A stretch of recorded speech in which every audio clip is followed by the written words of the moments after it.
92,4 FM Radioku. Majalengka.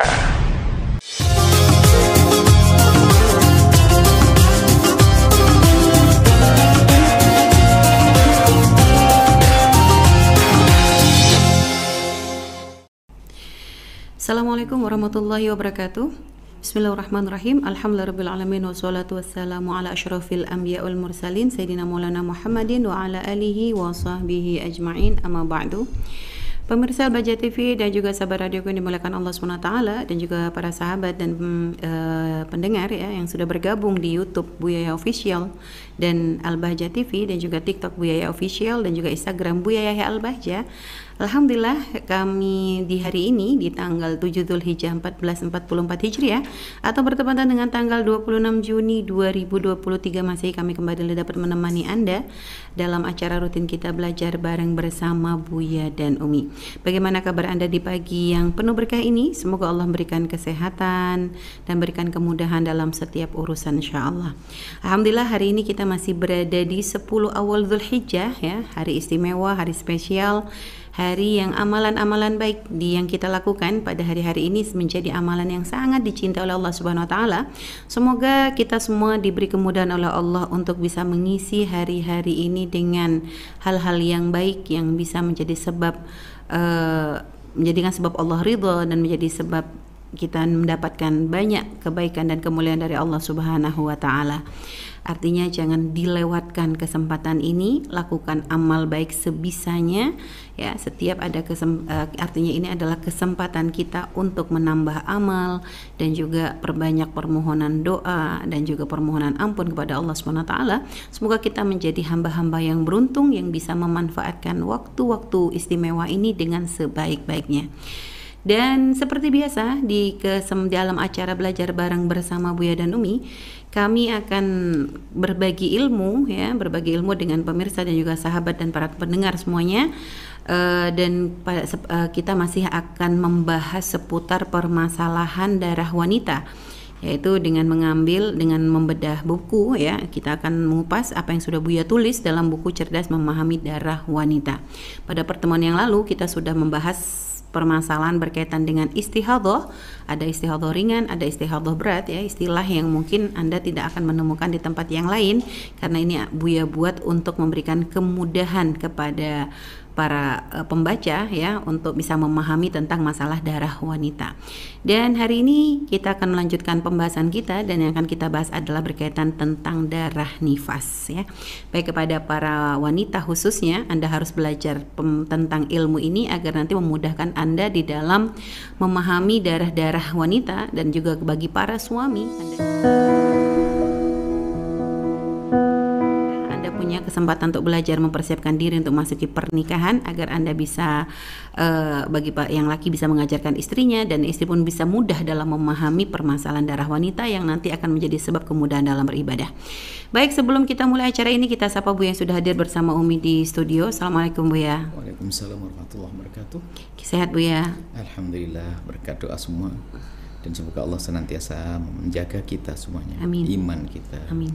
Akhlak kita, amin. Kesehatan lahir batin kita, amin, amin, amin, amin. Terima kasih Buya. Dan juga kami nanti memberikan kesempatan kepada para pemirsa dan juga para sahabat yang ingin bertanya langsung kepada Buya. Anda bisa bergabung bersama kami di 081 via SMS atau WhatsApp kami di 081321461079, atau Anda bisa bergabung melalui via telepon di 0852847000147.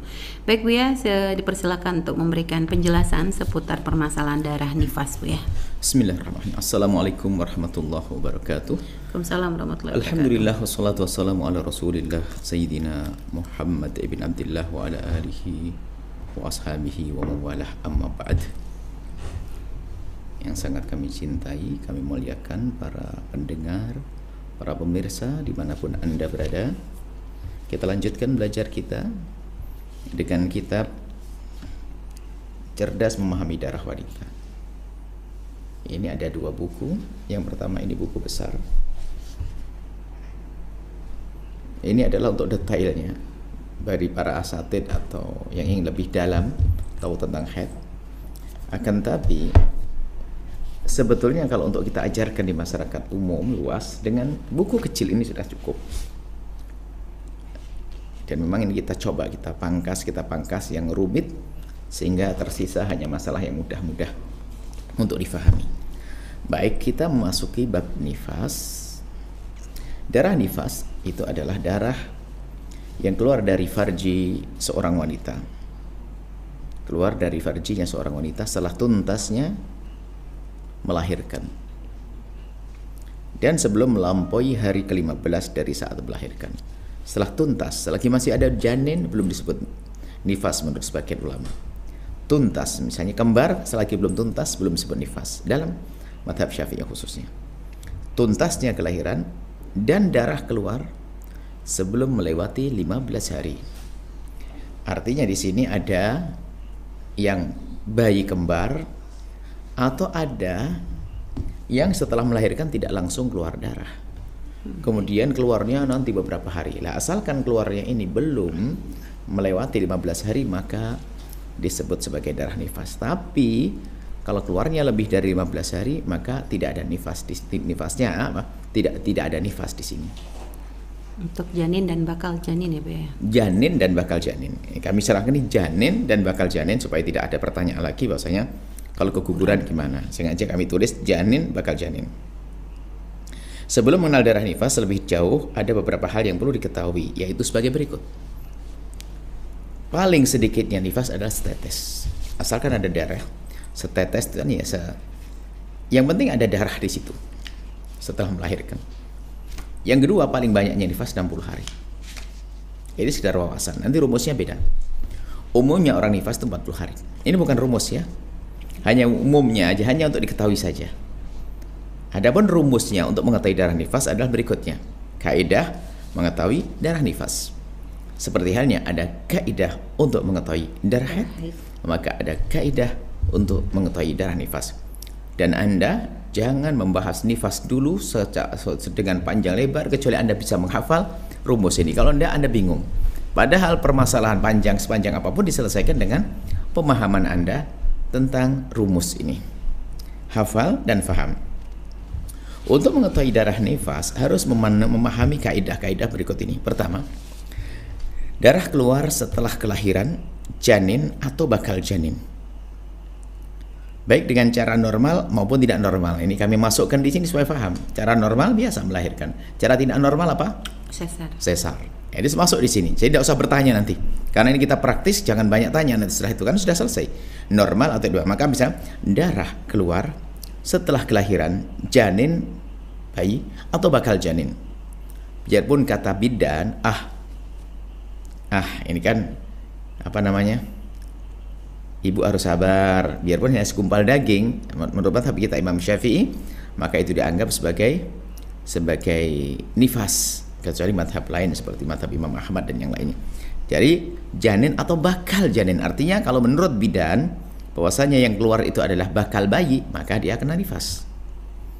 Baik secara normal dengan cara melahirkan melalui jalannya atau disesar. Yang kedua, setelah bersihnya rahim dari kandungan. Kalau masih ada lagi bayi, nggak bisa disebut nifas. Ada bayinya, kembar misalnya. Ya, jadi tidak bisa disebut sebagai nifas, harus setelah tuntas bayi. Kemudian yang ketiga, darah keluar sebelum berlalu 15 hari dari saat melahirkan. Darah keluar sebelum berlalu 15 hari. Kalau sudah lewat 15 hari dari melahirkan tidak keluar darah, baru keluar 15 hari, maka terbukti tidak ada nifas. Nah, kemudian darah keluar tidak melebihi dari 60 hari dari saat melahirkan. Nah, kalau ini semuanya dilanggar akan berubah kisahnya. Judulnya tidak nifas lagi. Coba kita rentet dari awal lagi, kita hancurin misalnya rumus ini. Yang kelima dulu, jika darah terputus, saat terputus tidak boleh melebihi 15 hari. Contoh, keluar darah nifas seminggu. Setelah itu berhenti nifasnya. Berhentinya lebih dari 15 hari. Maka setelah 15 hari berhenti, maka itu bukan nifas lagi. Karena nifas hanya sekali, tidak akan keluar tidak akan kembali lagi. Karena sudah masuk bab haid, berarti sudah masuk rumus haid telah didahului suci 15 hari rumus haid. Makanya rumus haid harus dihafal. Karena sebetulnya memahami istihadah nifas nanti gabungan antara memahami haid. Dan ilmu itu harus ada rentetannya. Maka yang tidak serius memahami ilmu haid kemarin, hari ini pun akan pusing. Tidak paham. Sehingga kami ingatkan belajar haid sangat mudah asalkan sesuai dengan urutannya. Rentetannya. Cara belajarnya itu harus satu demi satu tertib. Nah, jangan langsung permasalahan. Permasalahan itu Anda bisa menyelesaikan tapi nggak bisa ngingat. Contoh ada seorang perempuan bertanya begini-begini, dijawab ya ini tidak haid, ini tidak ini. Selesai tapi dia tidak bisa ngingat. Bahkan ada kejadian yang serupa pun dia bertanya lagi. Karena apa? Dia tidak memahami ilmu, dia hanya mengerti jawabannya. Seperti kalau lagi sekolah. Ada orang yang ujian lulus karena pinter, ada lulus karena ngapal tes, latihan tes, ya kan? Kalau pinter betul, tesnya dibolak-balik tetap bisa. Tapi kalau hanya ngafalin jawaban kunci ini adalah bukan alim betul, hanya untuk lulus kuliah, ujian saja. Nah, seperti itu. Jadi kita pengen banyak paham tentang nifas dengan benar. Coba kita rinci. Keluar setelah kelahiran janin atau bakal janin. Kalau bukan janin jelas bukan nifas. Atau ya, itu tidak jelas itu harus normal atau tidak normal. Sudah kita habisin itu semuanya. Kedua adalah bersihnya rahim dari kandungan. Jadi kalau rahimnya masih ada bayinya maka tidak disebut sebagai darah nifas. Dalam mazhab kita Imam Syafi'i, kalau ada orang masih mengandung keluar darah, maka ya kan? Ya, ini kan disebutkan bahwasanya wanita dalam keadaan mengandung bisa saja haid di dalam mazhab Imam Syafi'i. Biarpun umumnya wanita mengandung tidak haid. Di dalam mazhab Imam Malik mengatakan tidak ada haid waktu mengandung. Jadi kalau keluar darah di saat mengandung tidak akan disebut darah haid, itu kan dalam mazhab Malik. Tapi dalam mazhab Imam Syafi'i sesuai dengan rumus. Biarpun seseorang dalam keadaan mengandung kok keluar darah, selagi memenuhi rumus-rumusnya maka disebut sebagai darah haid. Seperti itu. Maka jika keluar darah tapi kok belum tuntas kelahiran maka rumusnya bukan rumus nifas. Baiklah, jelas. Kembali ke rumus haid. Jadi sebetulnya sederhana. Jadi kalau kita paham rumusnya sangat jelas. Darah keluar sebelum berlalu 15 hari. Jadi artinya setelah melahirkan darah tidak keluar tapi seminggu kemudian baru keluar tidak nifas. Atau 10 hari nifas. Atau ternyata 15 hari lebih maka disebut sebagai darah haid. Artinya apa? Antara kelahiran dengan keluar darah. Karena ada jangka lebih dari 15 hari maka darah berikutnya adalah bukan darah nifas lagi. Dan seterusnya. Jika darah terputus kadang begini.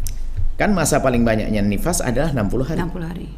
Jadi kalau ada orang keluar darah 10 hari berhenti, 10 hari keluar darah, 10 hari berhenti, 10 hari keluar darah, sudah berhenti, maka itu terus sampai 40 hari sampai 60 hari. Tetap dianggap darah nifas. Tapi kalau ada orang keluar darah 10 hari keluar darah, 10 hari berhenti, 10 hari keluar darah, maka keluar hari darah yang berikutnya tetap dianggap nifas. Karena apa? Berhentinya hanya 10 hari. Tapi tak taunya setelah 10 hari keluar darah tadi 15 hari berhenti lebih atau 16 hari. Maka setelah 16 hari berhenti setelahnya adalah darah haid. Asalkan tidak boleh kalau terputusnya tidak boleh lebih dari 15 hari. Kalau ternyata terputusnya lebih dari 5 hari maka itu mutus nifas, nggak ada nifas lagi. Baik. Nah, ini harus difahami. Mungkin ini dulu sebagai muqaddimah yang harus pahami dengan detail. Ingat, setelah tuntasnya kelahiran, ya kan?